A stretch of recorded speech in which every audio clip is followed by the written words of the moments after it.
Hello, welcome to Basic Mechanics tutorial.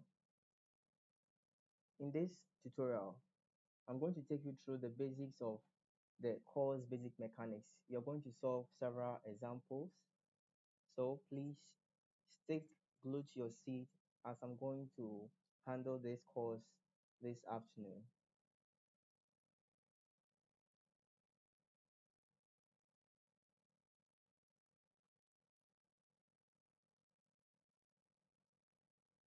So I'm going to start this course from forces.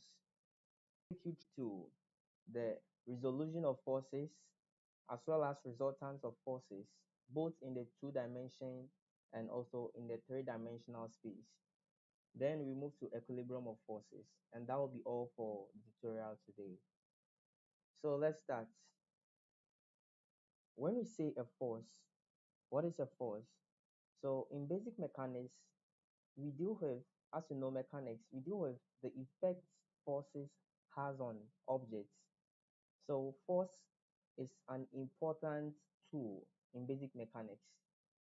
So when we say a force is any effects that can cause a change in a body state of rest or a body state of uniform motion. So assuming I have a body A here,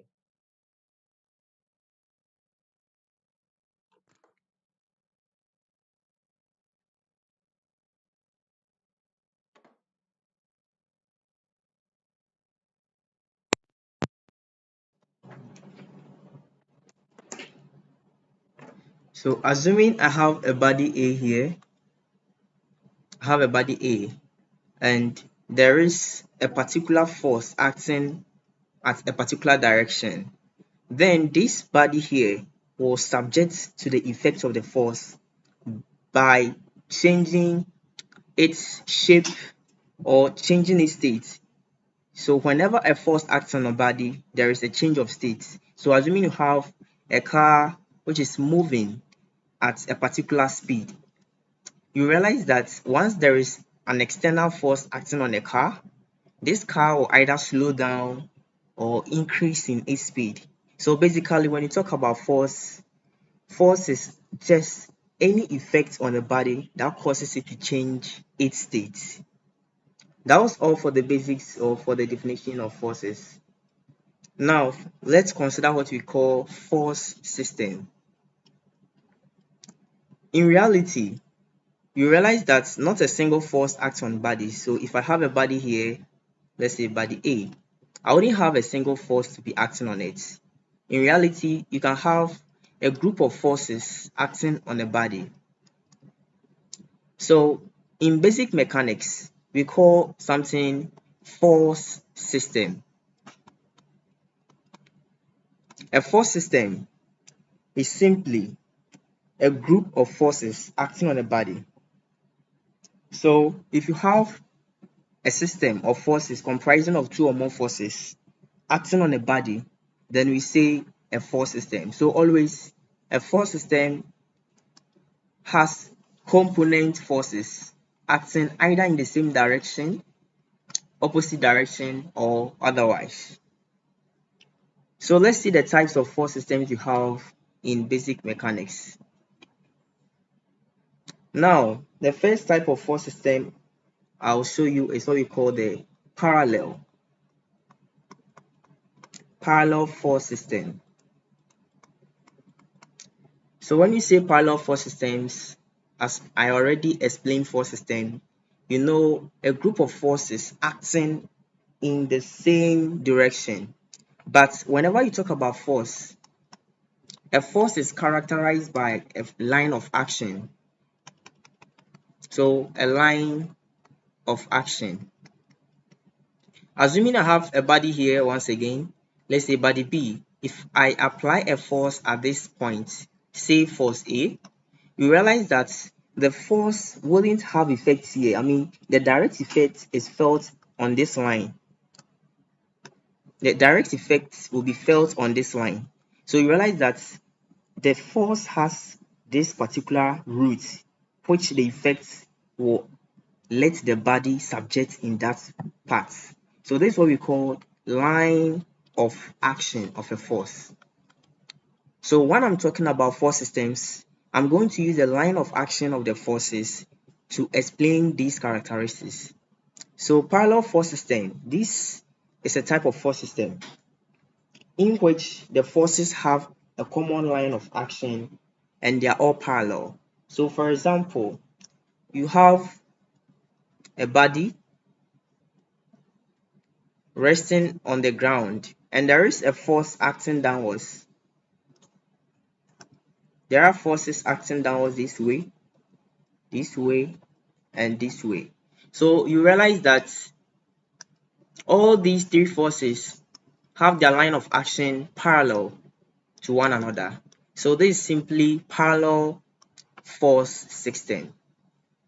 The second type is what we call concurrent force system. When you talk about concurrent force system, what you mean is that all the line of actions converge at a particular point. All the lines of action will converge. So let's say we have a ball A here. So therefore, FA, FB, and FC. FA, FB, FC is said to be concurrent forces, and the whole system happens to be a concurrent force system. So the third force system is what we call coplanar. So when you talk about the word co is actually talking about equal, having the same. So collinear, coplanar. So it means that these force systems, the component forces are in the same plane. So we are talking about a plane here. They are all acting in the same plane. So let's see. Let me go to the next type. We have spatial. So these are just introduction and we will delve into the questions and also the calculation aspects. So when you talk about spatial forces, obviously as a space, you realize that these forces do not lie in the same plane. When you talk about a plane is simply a two-dimensional space like this. You can have a plane being this way. You can have a plane being this way. So if forces lies in the same plane, we call them coplanar. But in a case where one force is acting this way, another force is acting this way, and they are not in the same plane. So that one we call them spatial forces. So let's see something. I'll have a hook up here, and this hook will be supporting three wires. This wire will have a tension T1, tension T2, tension T3. You realize that since this hook is hanging up, the component forces, which is T1, T2, and T3, will be hanging differently. So assuming this is in this plane, assuming this T3 is in this plane, this T2 will also be in this plane, whilst this T1 will be in a different plane, telling you that they are all not in the same plane. So forces which are not coplanar are said to be what? Spatial. If you are not in the same plane, then it means you are in different planes. And a plane is a two-dimensional space. And once you have different two-dimensional spaces, it means you are approaching what? Three-dimensional. That is what we call spatial. Spatial. So let's quickly move to the representation of forces as a vector. So coming back, when you talk about a force, we know a force is a vector quantity, right? A vector quantity. You can describe a force fully by its magnitude as well as its direction. So if somebody says there is a force acting somewhere, the characteristics of that force is one, its magnitude. Maybe that force is 50 Newton but the force will surely have a direction it is pointing to, right? So to fully describe forces, we use its magnitude and direction theta. So every force, you present it this way. You have the length of this bar being its magnitude, m, of the force. Let's say force Fa. Then, with respect to a virtual horizontal, the angle with which this force is making with that horizontal tends to give us its direction. So that is basically how to represent force, which is a vector quantity. Force, which is a vector quantity. So now let's see resultants of forces. Resultants of forces.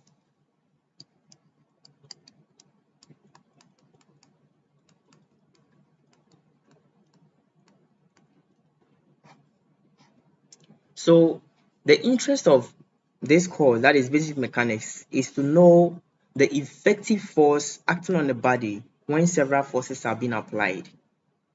That brings the concept resultant. As we all know that forces are vectors, that is vector quantities. You can't just add. So assuming I have F1, F2, and F3 all acting on a body of mass, let's say m kg. Now take note, if I want to find the effective force acting on this m kg, then I can't say F1 plus F2 plus F3. No, this is because the forces are not characterized solely by its magnitude, but rather the direction of this force will have an effect on its overall magnitude. So one can bear me out that this force acting here, you can't say that the absolute effect of the force is really pushing it because of the angle here is making. Some part of the force may not be even attached to this mass. So to find effectively the resultant of forces, we use the vector approach. Vector approach. So at this point, I'm going to show you the various ways you can add vectors acting on a body. So to find the resultant of forces, we have different methods to find. So we have this method, that is the graphical approach. We have the graphical approach in finding the resultant of forces. Then also we have the force component approach. So these are the two main ways we can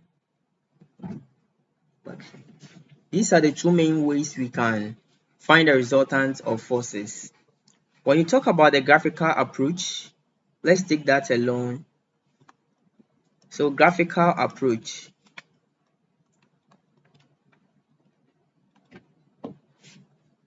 So with the graphical approach, our focus for this tutorial is going to be parallelogram law of vector addition.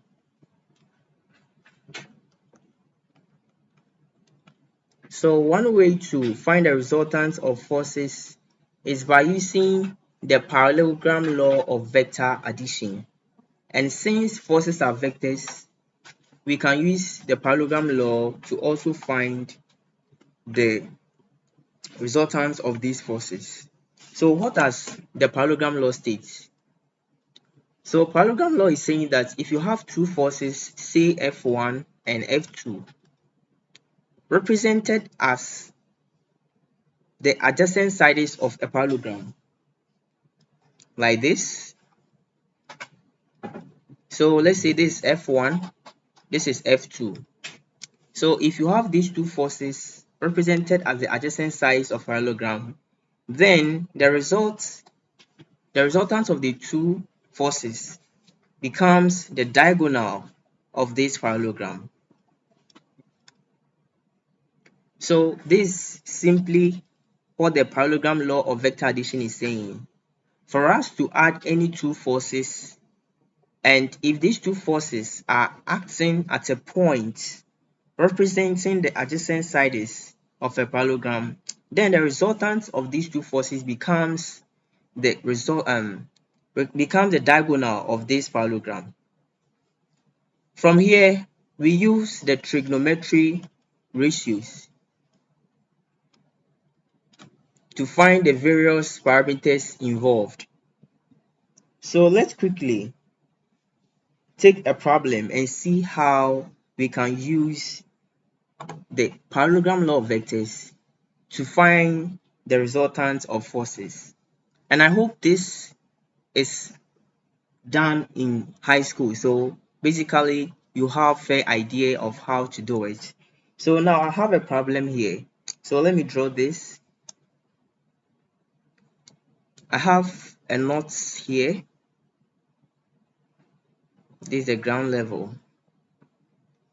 I have a force Q acting, and Q is given as 60 Newton. I also have another force P acting, which is equal to 40 Newton. At this level, I have the angle between P and this virtual horizontal to be 20 degrees.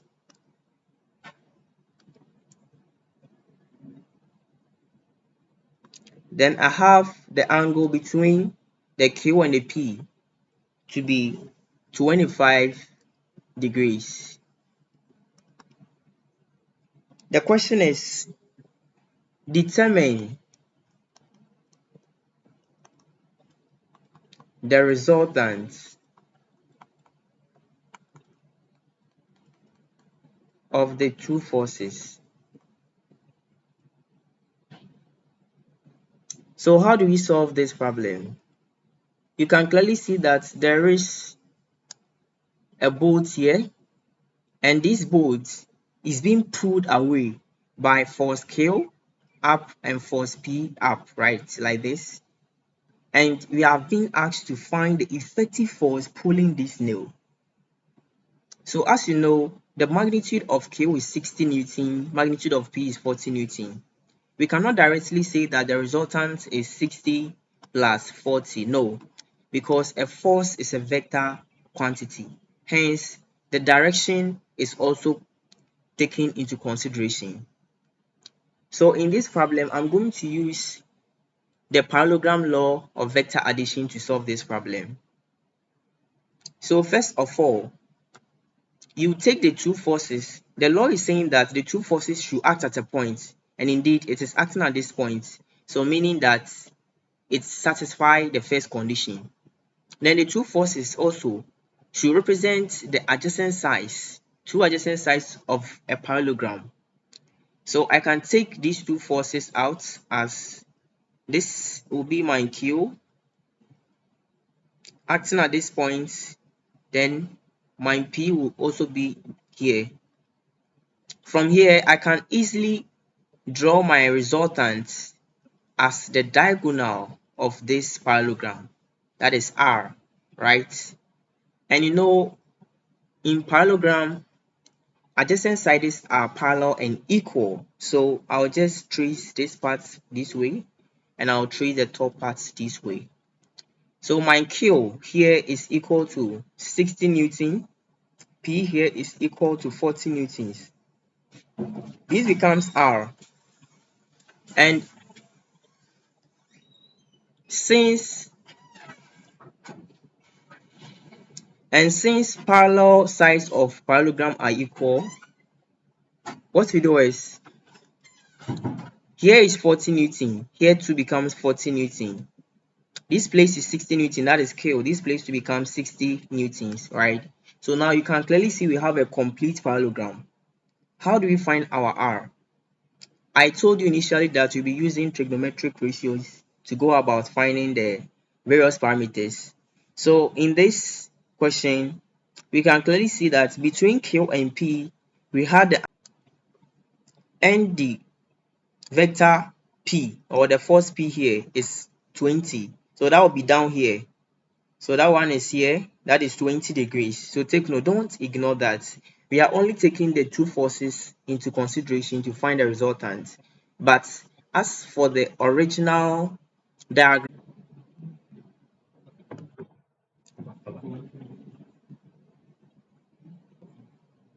okay, so now this is where we have reached. We have been able to represent the two vectors in the parallelogram form. So at this point, you realize that in a parallelogram, there is properties of parallelogram that will help us to solve this problem. A parallelogram has its adjacent sides being supplementary. That is, if I add this side and if I add this side, I'm supposed to get 180 degrees, right? And if I add this top side, this corner angle, as well as its adjacent corner angle, I'm also to get 180 degrees, with the two totaling 360 degrees, being the sum of the interior angles of a parallelogram. So at this point, I'll simply find the angle here.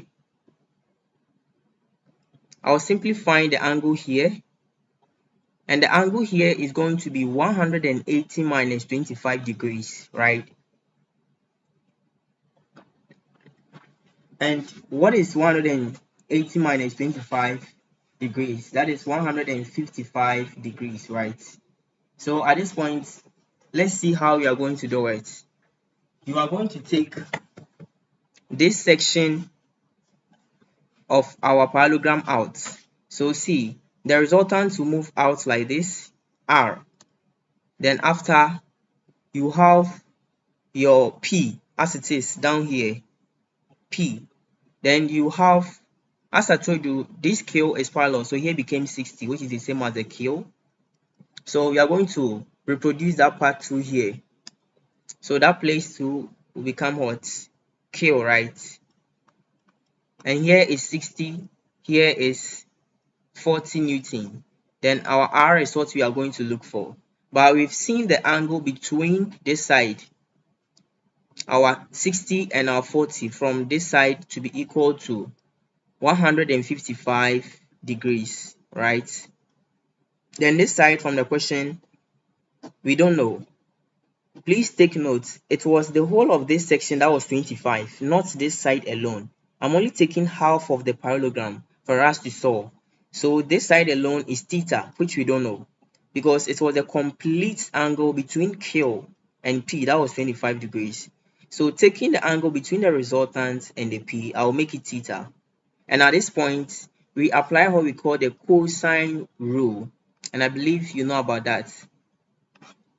What the cosine rule is saying is that if you have any triangle and you have two of its sides known, so the condition is two sides must be known,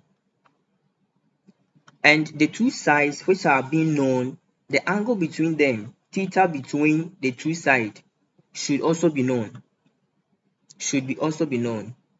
So once you have two sides of a triangle as well as the angle between that same two sides is known, then we can find the third side of the triangle simply using the cosine rule formula. So the cosine rule is saying that this part, which is R squared, is going to be the sum of the squares of the other side, which is P squared plus Q squared minus 2 times their product, P times Q, cosine the angle between P and Q, which is what? Theta. Making my substitution, I'll have R squared to be equal to P is equal to 40, so 40 squared, and Q is equal to 60, so 60 squared minus 2 multiplying 40 times 60.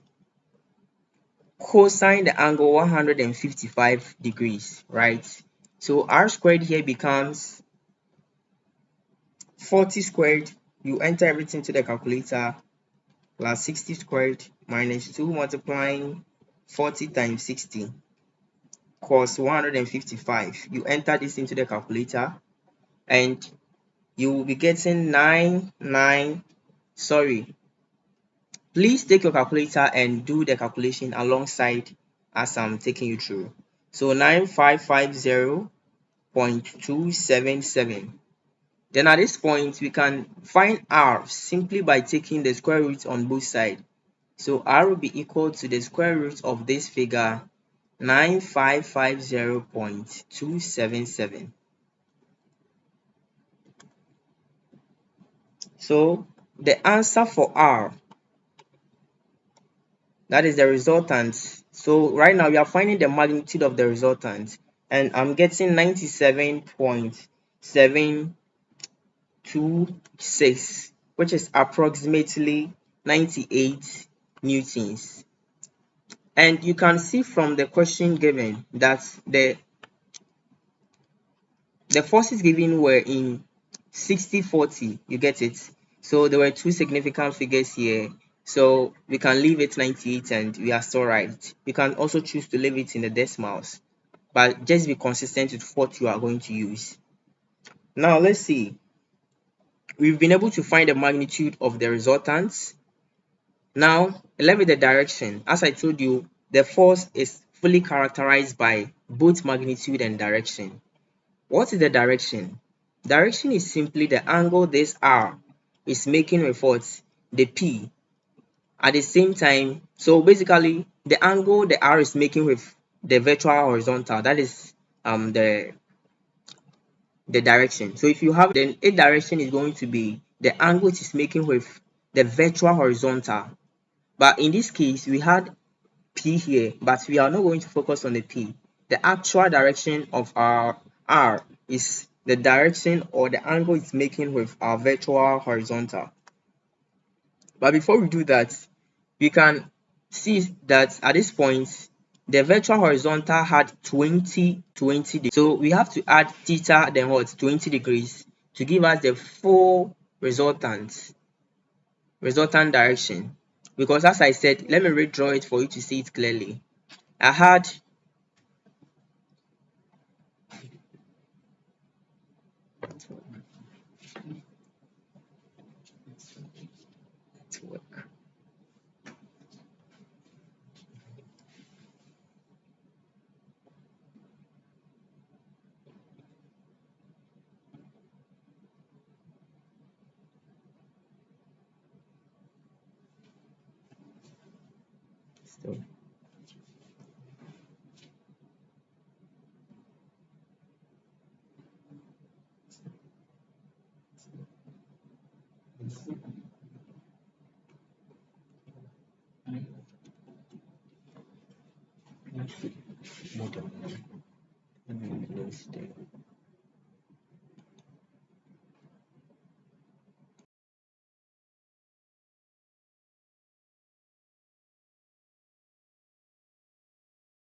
Sorry for the interruption. So we continue from here.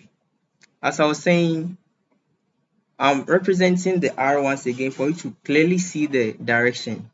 So I have here to be my resultant. Then the resultant was making an angle theta with what? P, right?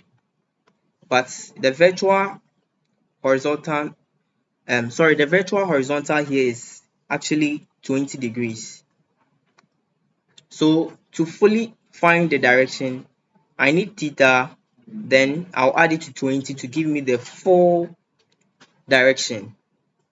So how do I find theta? Now that I know from this triangle, now that I know the value for R and I know my theta here, sorry, I don't know this theta, I know P, I'll use what we call the sine rule. So let me complete this. I have here to be 155, right? Then this place 2 is 60 newtons, while P is 40 newtons. I'm going to use the sine rule to find the resultant. So sine rule. For the sine rule, what they are saying is, if you have any side of a triangle, let's say this P, and its opposite angle, we can clearly say that P over sine of its opposite angle here.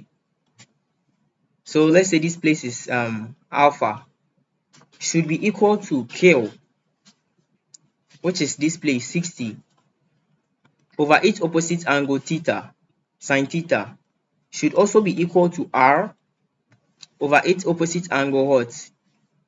155. So this is the sine rule representation. So we are going to use this to find our R, but we use parameters which we know the values. You know that this alpha that I wrote here, I don't know the value, and I'm not interested in that. I'm only interested in finding the value of what? Theta. So I'm going to take the P out since I don't know the value of its corresponding or its opposite angle. So I'll take this out. So I'm going to have Q over sine theta should be equal to R over sine of 155 degrees.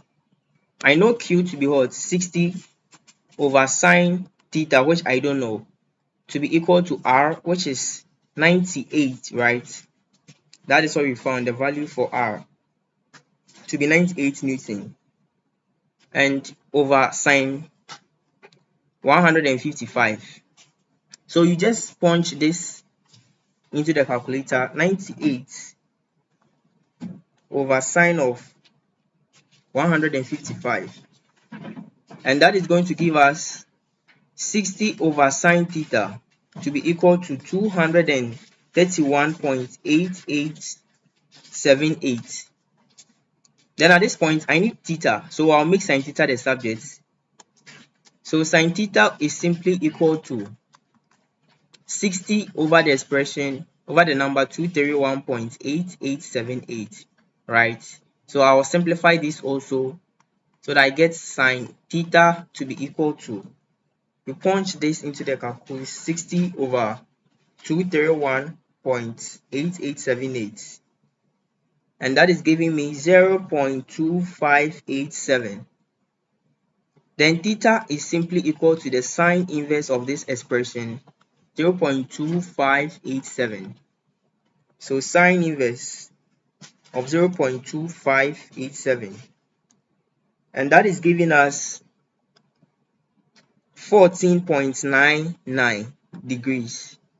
So this is approximately equal to 15 degrees. So as I said, the full direction of R is equal to theta plus 20 degrees.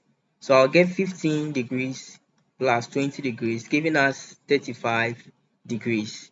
So now the resultant of R is 98 newtons and its direction is simply 35 degrees. And that is how we solve the resultant of forces. Let's take a second example, and in this example we will be given the resultant, but we will have to find the component force. So let's write that problem. So let's say I have another bolt also in the ground. I have one force pulling it, which is of magnitude 30 newtons. I have another force pulling that same nail, which I don't know the magnitude, so let's say Q. But the question is saying that the resultant of these two forces is equal to 40 newton. Then the angle between the 30 newton and the resultant is giving us 25 degrees. The problem here is find the magnitude of the side of the angle. Find the magnitude of the force Q. Sorry. So we have this problem once again. I said there is a boat which is buried inside the soil, and one force is pulling it at a magnitude of 30 newtons. Another force is pulling it at a magnitude of Q, which we don't know. But the problem is saying that the resultant of these two forces is a 40 newton vertical force acting between these two forces. Given the angle between 30 newton and the 40 newton, which is the resultant, to be 25, find the magnitude of the force Q. So this is kinda a reverse process of what we did in the first problem. So let's see how we go about this. Still using the parallelogram law, let's see how we can solve this problem using the parallelogram law. So whenever you are given a diagram like this, before you solve, you need to draw the free body diagram. So that one, you have your 30 acting, you have your Q acting 30 newton, then you have our vertical 40 newton, which is the resultant. Then I know that this place is what, 25, right? So from here I can apply my parallelogram law. So let me bring it down a bit so that I have this, I have this. So watch closely as I make the parallelogram out of this. Then I have my center 40 newtons. This place is 25 degrees. So at this point, we want to find our Q by using parallelogram law of vector addition. So as I said, these two forces here are acting at a point, and it corresponds to the adjacent sides of a parallelogram. Hence, we can go ahead with parallelogram law of vector addition. So I'll only complete this diagram for it to look a full parallelogram, right? And once I have this, I can take half of my parallelogram and use cosine and sine rules to find the necessary parameter. So let's see. When I have such a diagram, as I said, this place is 30. In parallelogram, adjacent sides are equal, so this will also be 30. This place is Q, right? So this place will also be Q. At this point, I'm going to take 1/2 of my triangle. But before I take 1/2 of the triangle, I know that the angle here is 25. So how do I find the other angles? Now the 25 degrees you are having here is not the entire angle between 30 and Q like this, but instead it is only between this side. For that reason, we cannot apply what we did by subtracting it from 180 to get the angle for the other part. No. So we have to use a different method.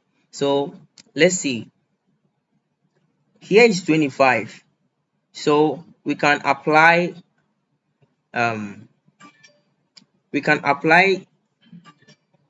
properties of parallel lines here.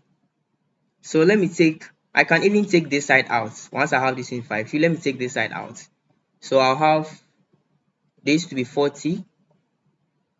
Then I'll have my Q, which will come down here. Here is 30 newton. Then I have here to be hot, 25 degrees. My goal is to find hot K, which I don't know. This is 40 Newton. And previously, as we were doing, what the question asked us is, or what parallelogram law is saying is,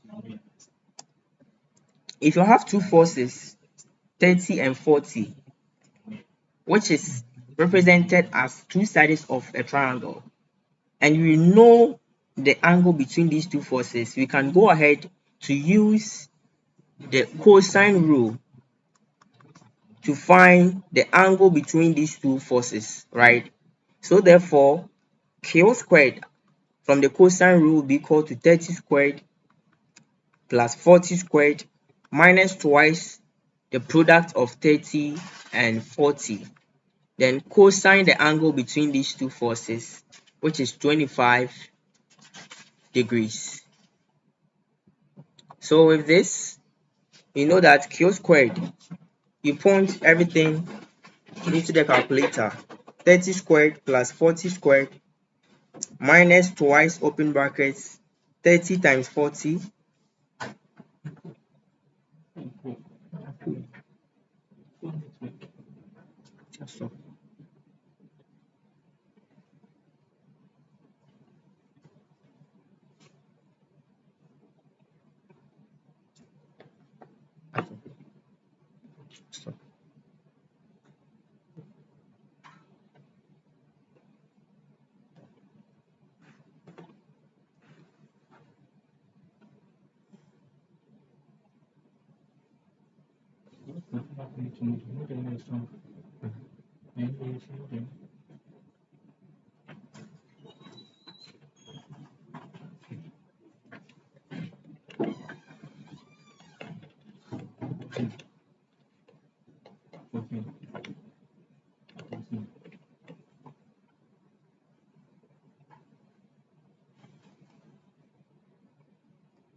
So take your calculator and punch everything here.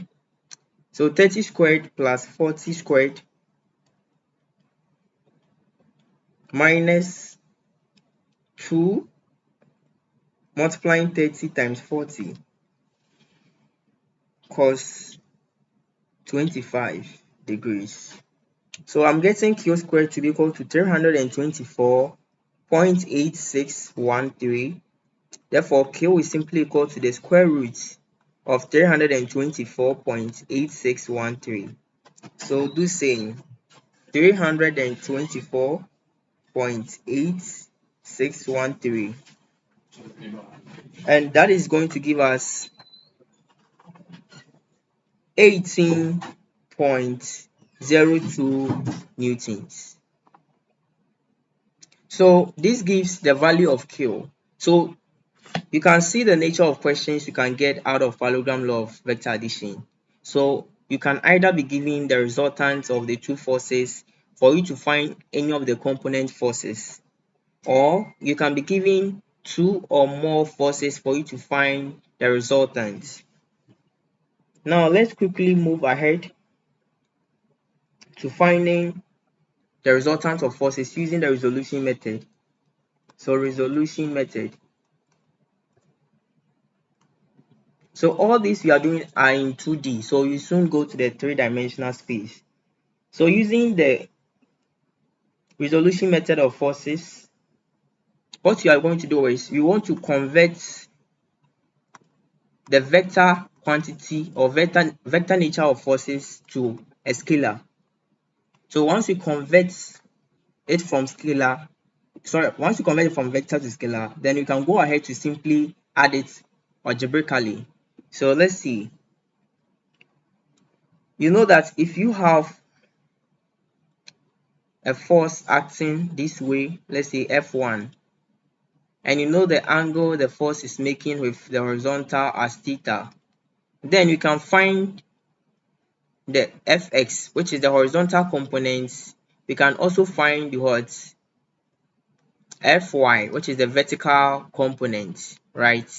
So the Fy here or here.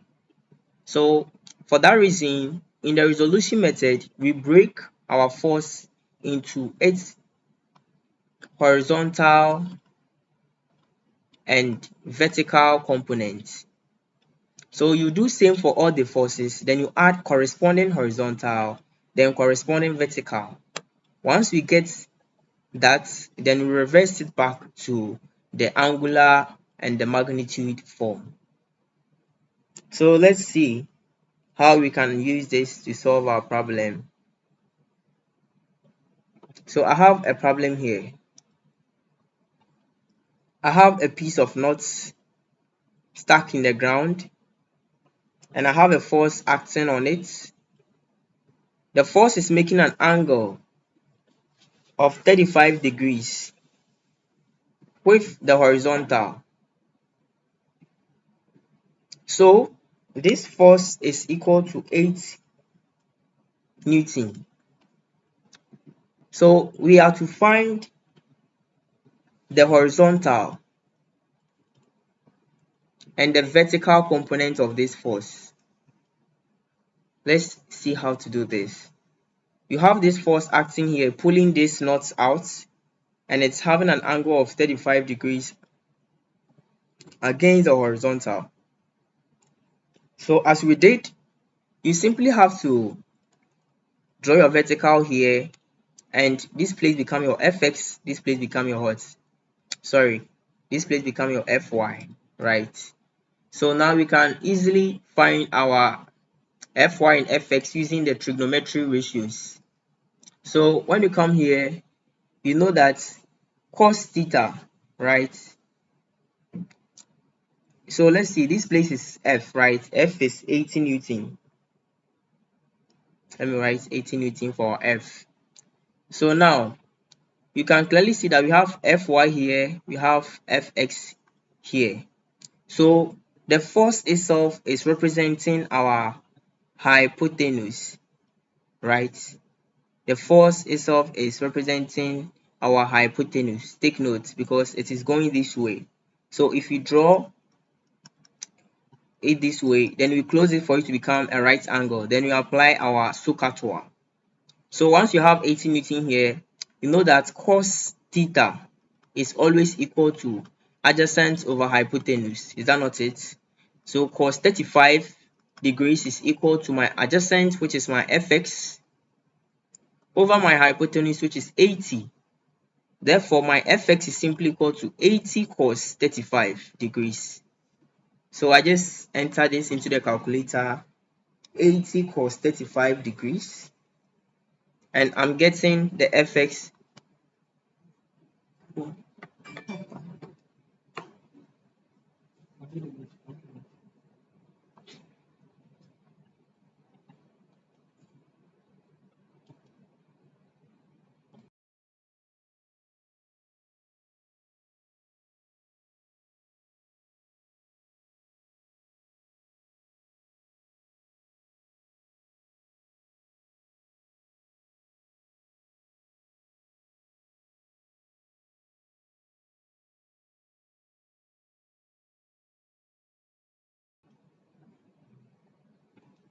So Fx is simply equal to 80 cos 35. Take your calculator and enter this. So you'll be getting 65.53 Newton. I'll show you something here. Then let's find the Fy. So from here, you know that sine theta is always equal to opposite over hypotenuse, right? Our opposite here is our Fy over the hypotenuse, which is the 80 Newton. So my Fy is simply equal to 80 sine 35 degrees. And that is going to be equal to 80 sine 35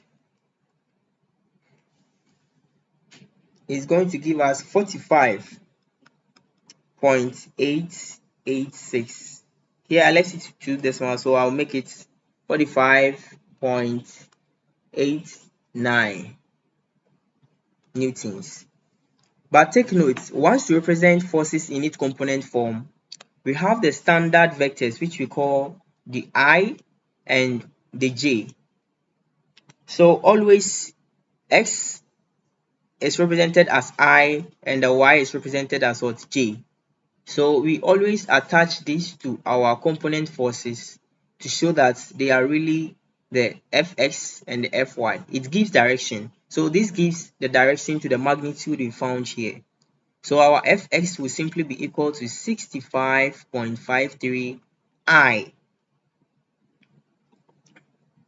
Then our Fy is going to be, I had 45.89 J. So if you want to attach the Newton, the unit should come before this. This only indicating direction. So the magnitude itself has a unit of Newton. So 65.53 Newtons, all into brackets I. Then you have 45.89 Newton, all into bracket J. So this is how we simply resolve forces. So we can have a question and use resolution of forces to solve. Then we move to our 3D representation of forces. So let's see this question. I have this strength AB attached to a point up here, which is leading to something here. Then I have this point B where there is a person standing here. Let me make it just this way. So point B and point A is being linked by this rope. Now, in the question, we have been given dimension. That is, the distance from point A to point B in the horizontal manner is giving us 8 meters. Then the vertical distance from point A to B is giving us 6 meters. So how do we find, or how do we resolve this force, which is the tension in this rope, into its vertical and horizontal components? So the tension in this rope, let's make it force AB. I want to resolve it, but now I wasn't given any angle, but instead I've been given the distance, which is the horizontal distance, and its vertical distance. In these situations, we use what we call R, and R is just it's just a distance which we use to find the direction. So see something. This is the force here, and you can see that force, the person is standing here. If you want to move to this side, you can move from point B to point A simply by climbing up, then also what, crossing to this point A. That is one method of doing this. So let's see. If you want to find, if you want to move from B to point A, that is this arrow. This arrow is moving from point B to point A. You can easily move up, then move what, horizontally to A. So you can say that our R, which is giving us this distance, is going to be 6 meters up. So here we apply the standard basis, where this is what, our X is what, XI, and our Y is YJ. Then you do look at the three-dimensional representation also. So in this case, if you're moving up, it is positive Y. If you're moving down, it's negative Y. If you're moving to the left, it's negative X, and to the right is positive X. So if I'm moving up, it's going to be what? Positive 6J. And if I move this way, it becomes negative what? 8x, which is I, xi. So let's make it that way. So negative 8i. So let's see, 6. So let's bring the I first so it becomes in order. I'm going to have negative 8i plus 6j. So once I have this,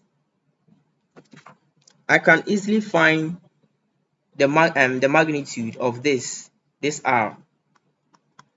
So the magnitude of this r is simply the square root of 8 squared plus 6 squared, and I'll have 64/36, and you all know it's 10 as you have here. So therefore I'm going to have 1/10 multiplying 6j plus negative 8i, and this that we have got here is the factor we are going to multiply by the force FAB to give us its corresponding components in I and J. This is quite a long method which I'm showing you after you use the normal way to solve it. So once you have this, you know you are going to get 0.6J minus 0.8I, and the force AB is giving us 300 newtons. So you simply multiply this by 300 newtons. So you have 300 by 0.6, and that will give us 180. So 180 newtons. Then you get 300 by 0.8, and that's going to give us 240 newtons. So this is negative, so minus 240 newtons J. This is I, sorry.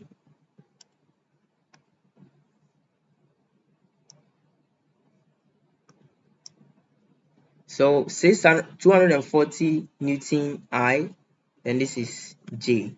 So we can say that the Fx component is equal to negative 240 Newton I.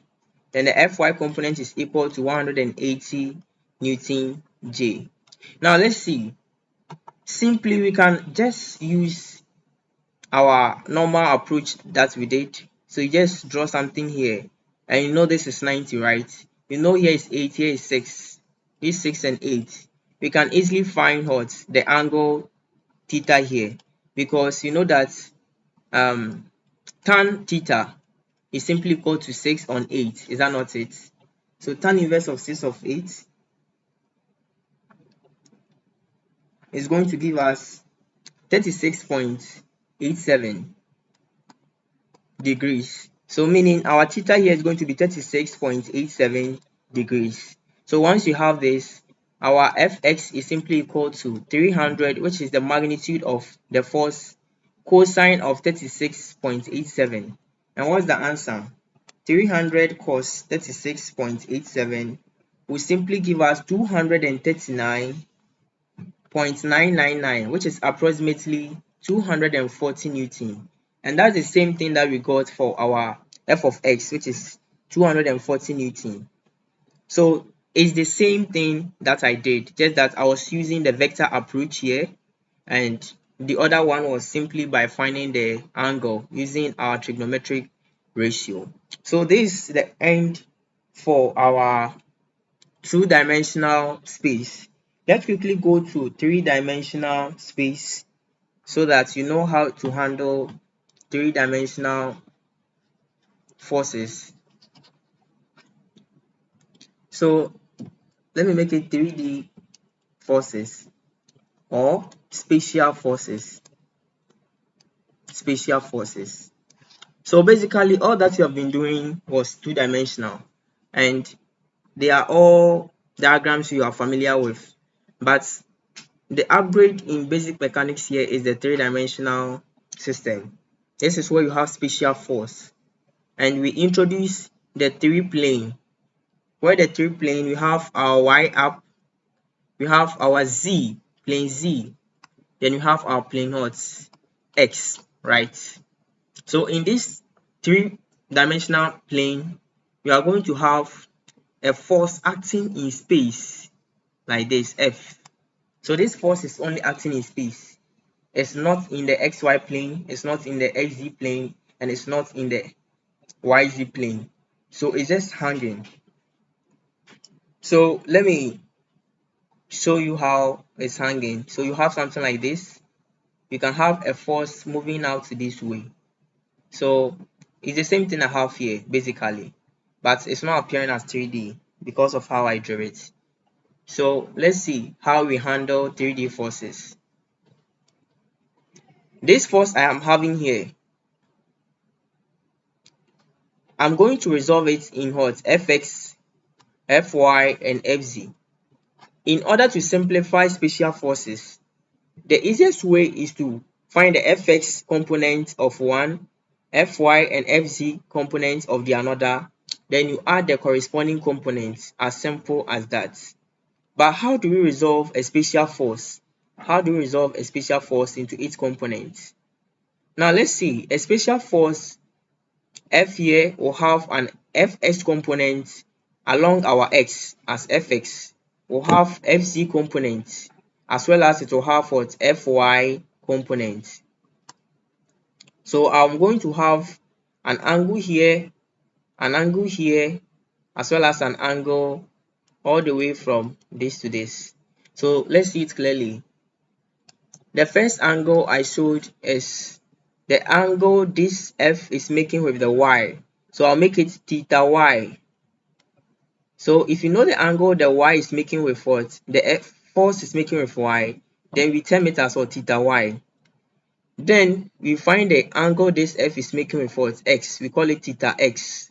Then finally, the angle it is making with the Z. Let me put it somewhere here. So theta Z. So all the way from here to the Z. So once I have theta X, theta Y, theta Z, I can easily find the components of what? F as what? Fx, Fy, and Fz. Maybe.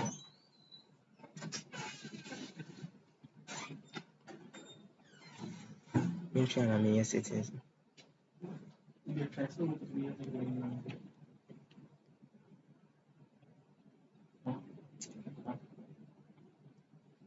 So as we are saying, once we get the angle theta x, theta y, theta z, which are the corresponding angles our spatial force is making with what? The x, the y, and the z plane, we can easily find the components here.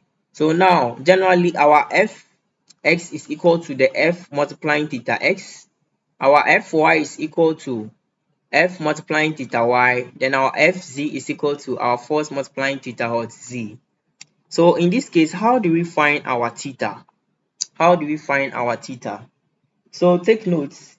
In the question, most questions wouldn't give you the theta, so you have to simplify. But I'm going to show you the normal way of solving this problem.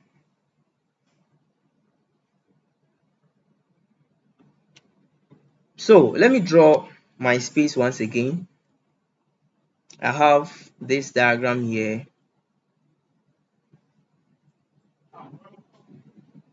I have something like this.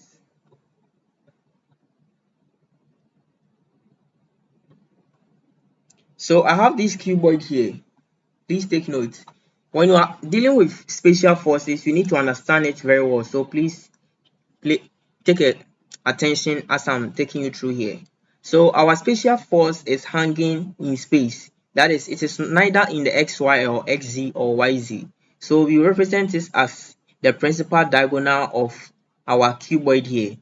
That is the force F, right? So we've already know that our axis vertical is y.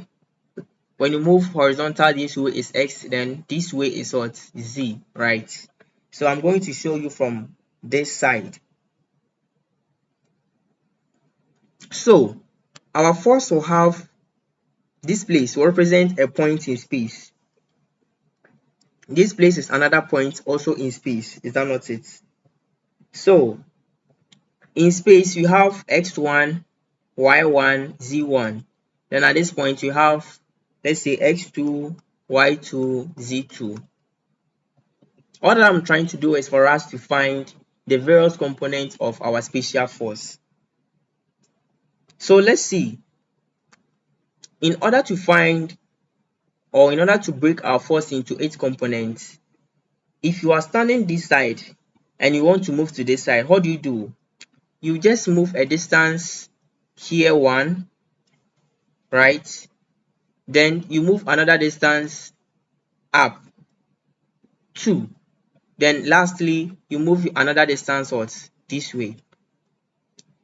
I hope you can see what I'm saying.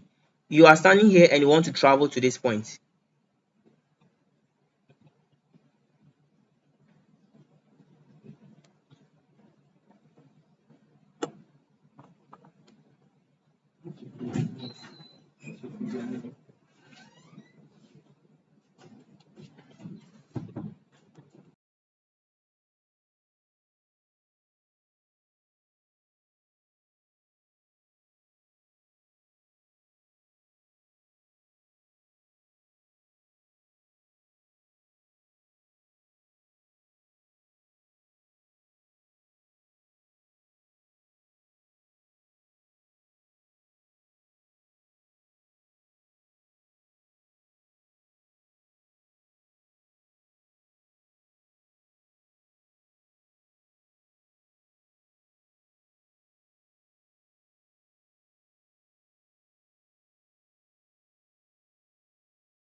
Sorry for the frequent breaks. So as we reach here, I was showing you the spatial force here, that this is a force in space, and in space we have 3 variables representing any point. So we have x1, x2, and z2, or let's say you have x component, y component, and z component. So this f here is pointing up here. So assuming you are standing here and you want to move up, you will simply take this part, you move up, then you move here, right? And as I showed you, if you move this direction, is the positive x. If you move up, is the positive y. And if you move this way, is a negative z. Take note. So that is the simple way we can use to find our component of spatial forces. So let's see how I'm going to do it here. So what that we want to do is to find something we call lambda. Lambda is equal to the distances moved x, the distances moved y, and the distance moved z. So you can see that I moved the distance in the x direction, I moved a distance in the y direction, and finally in z direction. So those components, you combine them here. That is lambda. So let's see. Lambda is equal to the distance moved for x plus the distance moved y, which is here is I, here is j, plus the distance moved z, which is k, all over its distance. So all over, you just find the magnitude of all the 3 components, the x squared plus the y squared plus the z squared. So this is what you'll be multiplying by the force in order to get each component of the force. So we have the xi over square root of the x squared plus the y squared plus the z squared, representing cos theta x. Then you have the y over, let me represent this whole thing as square root of d.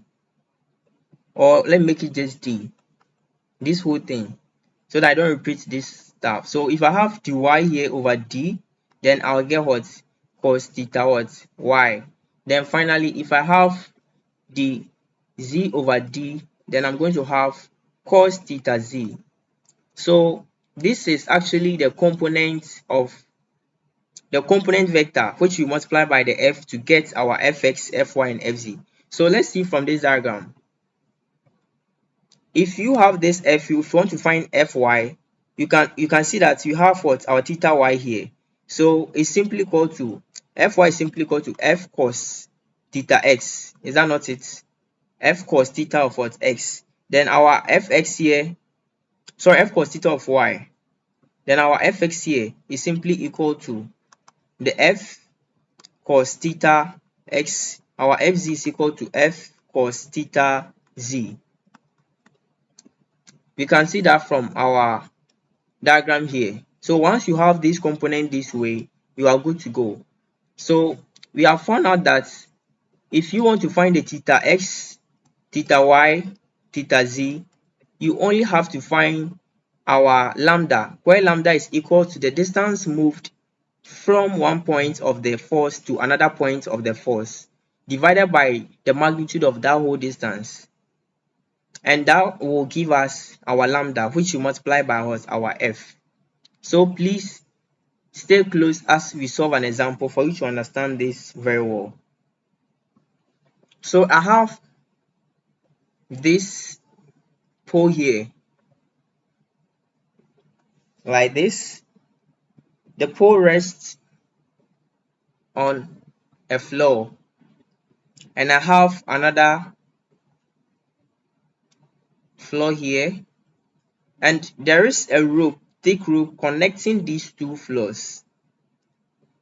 This place is A and this place is B. I've been given the height of this whole thing as 80 meters. Then I've been given, you see from here, you have this here. So the distance between this floor and this floor here becomes 40 meters. Then I've also been given the distance moved. So this place like this. So if you are standing here this way and you want to move up to this way, we are getting 30 meters. So these are the dimension given. So I have A here, I have B here, then the height is 80 meters. Then I have this place to be 40 meters, right? Let's see the question. The question is saying that we should find the component forces of what? This force here. So let's make this force FAB. So A, find Fx, Fy, and Fz of the force FAB.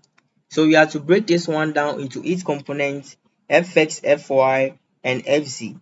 Then we also find the angle theta x, angle theta y, angle theta z. This same force is making with the corresponding axis, the xy, xz, and the yz planes. So let's see how you solve this problem. Please watch attentively. So at this point, I showed you that whenever you want to resolve a spatial force, we look at the end point or the point connecting the two ends of that force. Then we create a distance from that point to the other point. So here, if I'm standing at A and I want to move up to B, I have different paths to move. In order to give direction to the distance we move, we are going to use I, J, and K to show the distance, the direction moved, right? So now let's see. The person standing here, if the person wants to come to B, the person will first move to this side. So let's make it this way. The person is standing here. The person is here. I want to get to this side. Now, I have different ways of going up, right? So I can first come here, then I just cross. You get it? You just cross. Then after crossing, you come towards, you just climb up. So it can be this way, this, then you climb up to this place. You can also take this route. You take this route, then you go alongside up to the top. But the case here is you are going to take a path where you know the value for that path. So in our case, let's see what we'll be having. We are going to look out for the distance AB. The distance AB, and the distance AB is simply the path we took before we reached AB. Okay, the path we took before we reached AB, that is simply the distance AB. So I'm standing here and I want to get to the top. So this is what I'm going to do. So first of all, if you are here at this point, you first move up to this junction, right? So to move at this junction, whenever you're moving this way, you are moving at the z direction. So if you move this way, it becomes negative z, but this way becomes positive z. Then if you move this way, that is equal to negative x, and if you move this way, it becomes positive x. Likewise, moving up is positive y, and moving down is negative y. So how do I move correspondingly? How do I move correspondingly? So let's see. So first of all, what I'll do is you can cross, right? When you cross, so see, this is a person here. You can cross to this side. Crossing, you know that the distance between this side and this is what? 40 Newton. The distance between them is 40 Newton. So once you cross here, you have to move a distance before you move up, right? So once I cross, this place becomes 40m, but in the negative x direction. So I'm going to get negative 40i, right? Negative 40i. Once I get a negative 40i, upon reaching here, you have to move before you climb. So moving up to where we have to cover the distance 30 meters, moving in this up direction. So moving the distance of 30 meters in this direction, you are going to get negative z direction, right? So let's see. I'm going to have negative 40i minus my 30, and for z direction is k, so 30k. Then I'll then move up. Moving up is positive what? J, and that is positive 80j, right? So you just arrange it into x and y, z. So let's see. I'll have my distance AB moved is going to be equal to negative 40i plus 80j minus 30k.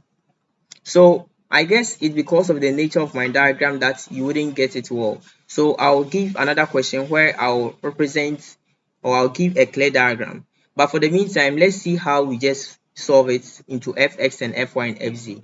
So please see, once you have negative 40i plus 80j minus 30k, then you are going to find the square roots, that is the magnitude. So I have negative 40 all squared plus 80 squared, then plus negative 30 all squared, right? So this way. So once I have this, this is equal to the square root of 40 squared plus 80 squared plus 30 squared. Then that is giving us 94.3. So let me ignore this and write the answer straight away. So I'm going to have 94.3 meters.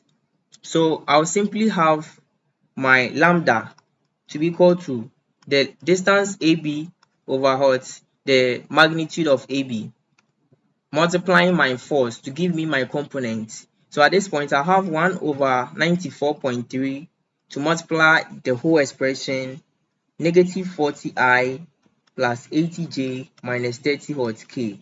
Then all this time, the force given. So the force along AB is giving us 2,500 Newton. So I'll simply have 2,500 here, Newton. So to find my Fx component, Fx is simply equal to taking this negative 40 over 94.3 times 2500. So that's what you write, negative 40 over 94.3 multiplying 2500. And that is going to give us negative 1060 Newton or I. That is our Fx. And to find the Fy is simply equal to 80 over 94.3 times 2500. And that is giving us, so 80 over 94.3 times 2500. That is giving us 2120.9 Newton or J, because it's Fy. And finally our Fz is equal to negative 30 over 94.3 times 2500 is equal to negative 30 over 94.3 times 2500. That will give us negative 795.3 newtons. Okay, please take note that this negative and the positive are just indicating directions. They are only indicating directions. But now let's see. We have so many ways you can go by this. So assuming you are standing, if you want to find the AB, mostly the problem is finding what's AB, the distance covered. So assuming you are standing up, I think that can also be a simple way to go by that. So if you are standing up here, you can drop down, and dropping down to is going to give us what? Negative 80J. Then once you drop down, you are going to cover a distance here, and that is going to give us what? Positive 40I. Then you then come to this side as what? Our negative 30K, something like that. But take note, the direction of the tension always should lead you to where you are going. So in the question I took AB, so I'm expected to move from A to B, right?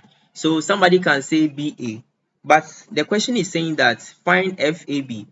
So we have some problem where they will only state find the Fx, Fy, Fz. So depending on where you take, you have to be consistent with what you take. Otherwise, your negative and positive will affect the answer. So these are our Fx, Fy, and Fz. Now, if you want to find the theta x, theta y, then theta z, then the only thing you are going to do is your theta x should be equal to the cos inverse. You know that cos x from our derivation here, that cos x is simply equal to the distance x, that is the dxi over what? The square root of the total magnitude.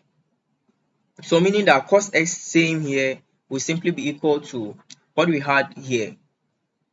Or simply put, you know that f is equal to fx is equal to f cos x. Is that not it?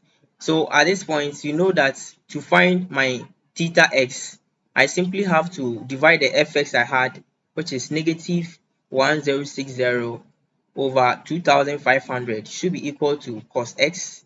So my x is simply equal to cos inverse of the expression negative 1060 over 2500, right? So it simply puts this into the calculator. Cos inverse of the expression negative 1060 over 2500, like this.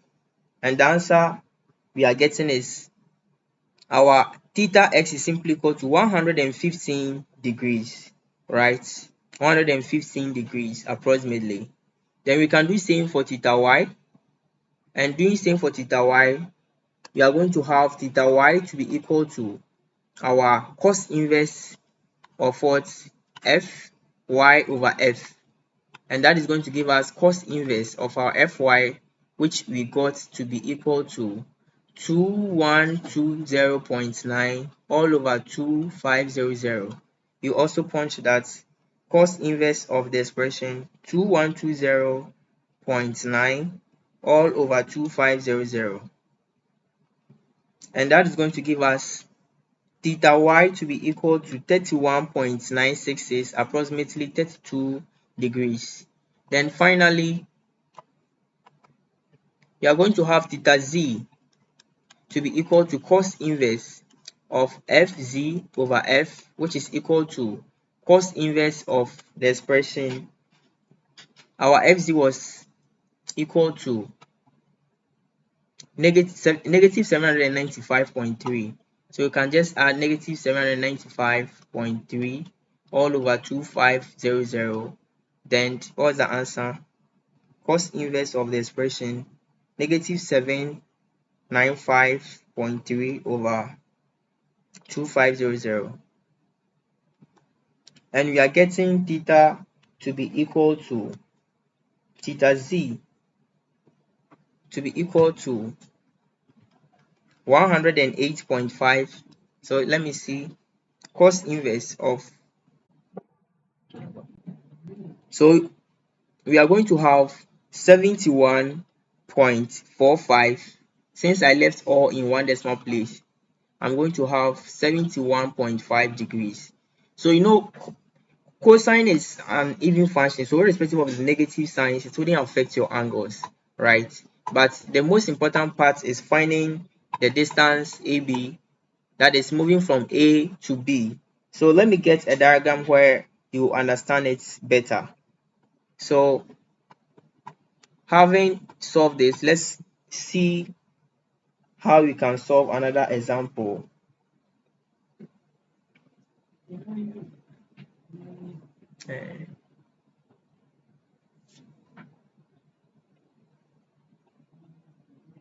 And so for the sake of time, let's solve one equilibrium of forces question. So let's tackle equilibrium of forces.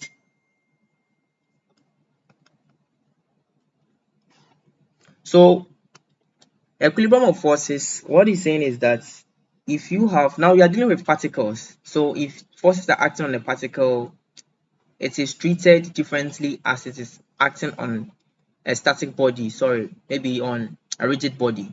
So when two or more forces are acting on a particle, always the resultant of these forces is said to be what? Zero, provided the object is in equilibrium.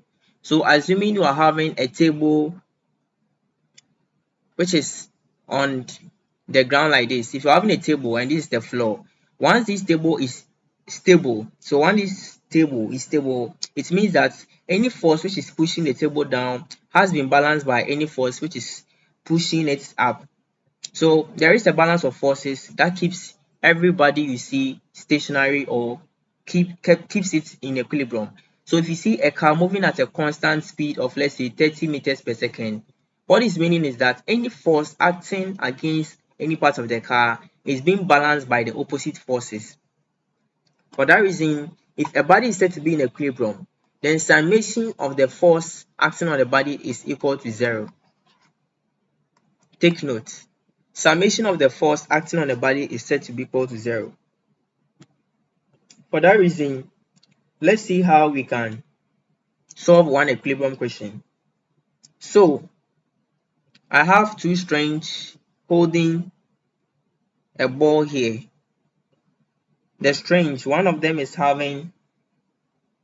making an angle with this horizontal here as 50 degrees. Another is making an angle here as 30 degrees like this. So this is A and this is B. And this object I have here has a mass of 75 kg. Right. So let's see. this is the center. Now, this is a stone of mass 75 kg, and this stone of mass here is being pulled up by these two ropes, this and this, right here. So then, the question is, find the tension in the ropes. Find the tension in the ropes provided the stone is in equilibrium. So this stone now here is being held in equilibrium, meaning that the sum of all these forces acting on this stone is equal to 0, or they are balancing. So you just draw the free body diagram where you have the tension in A, so TA, tension in B, TB. Then I'll have this part. You know this part is the weight, which is equal to mass times what? Gravity. And it will be 75, which is the mass, times gravity, which is 10. Right? So this here is making an angle of 50 here, and this place is 30 here. So at this point, I'm going to redraw once again. So this place is going to be 750 newtons. This place is TA, this place is TB, then this comes in 50 degrees, then 30 degrees. So now, with this third problem, you can easily use what we call the Lami's theorem, right? Lami's theorem to find your tension in A and tension in B. So using the Lami's theorem, you need the angles between any two of what? The forces. So I have here to be the total angle between this and this. That's what I write. Here is 50, here is 90. So this place is 140 degrees. This whole place is 90 plus 30, which is 120. And if you have 140, 120, what will be the corresponding angle? You can even use the supplementary angle on a straight line. 50 here, 30 here. So meaning here will be what? 100, right? So this is simply the Lami's. We've represented this and we want to apply Lami's theorem. Applying Lami's theorem, if you want to find TA, you know that TA over sine of the opposite angle of TA is 120, right? Over sine of 180 degrees minus 120 should be equal to TB, this TB, over what? Sine of 180 minus the opposite angle 140 degrees should also be equal to this 750 over 1 sine of 180 minus the opposite angle 100, right? So this is the Lami's theorem, and this is how we used to find the TA, TB, which are the tensions in the ropes. So simply we can use this, since we know all the parameters here, to find the corresponding A and B. So I'm going to have TA over sine here becomes 60, right? Should equal to 750 over sine of 80. I can solve TA simply by getting sine 60, multiplying the expression 750 over sine 80. You simply put this into the calculator. 750 over sine 80 multiplying sine 60, and that is giving us 659 659.54 newtons. Then you have TB to be equal to, so TB was this, which is sine 40 degrees multiplying the expression 750 over sine of what? 80 degrees. So I'm just using these two to find TB. You just punch this into the calculator. You have sine 40 over sine 80 multiplying 750. and that is giving us 489.53 newtons. So basically we have a lot of problems to solve, but for the sake of time we need to end here so that at the appropriate time we'll meet once again to solve a lot of problems on resultants of forces in the three-dimensional space specifically. So thank you for joining us in this tutorial. Hope to see you in our future tutorials so that you follow the whole course.